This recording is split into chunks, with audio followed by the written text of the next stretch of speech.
นเลียบสายผู้คุณโบกมืออำลาญาคงตะกุกเสียงโซ่เสียงบุญเข้าสู่เวียงบางจากหลวงพระบางเมืองปากน้ำอูบ้านเก่าข้าวลำผ่านผาหอมผาแดงผาตั้งใจคอยหวังเมื่อยามไกลบ้าน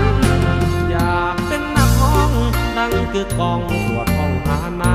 ชีวิตวัววอนต้องทนผ่านพ้ากับความทุกข์ร้ายนาประการ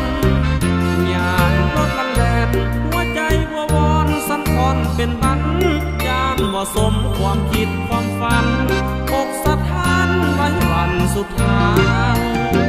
เป็นพ่อบนเคยสร้างแต่เปิงปังหลังซาดก่อนจึงสุขให้เพชรวัววอน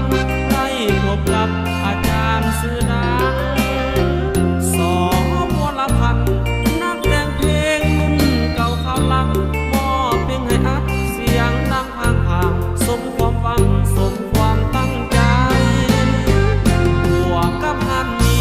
แถวทางโค้งถนนผู้เวียงเป็นอีกผู้หนึ่งที่สร้างสื่อเสียงให้ดังเปลี่ยนทางเหนือและใต้ขอบอกขอบใจมิตรฮักแฟนเพลงทั้งไกลและไกลทั้งอาจารย์และฮันมีจงได้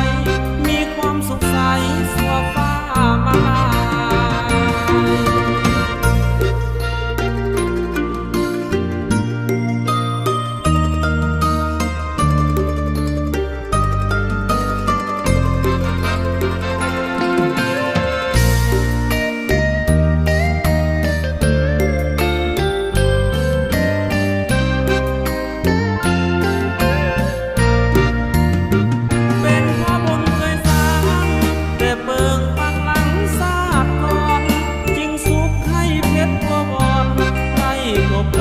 อาจารย์สื่อดัง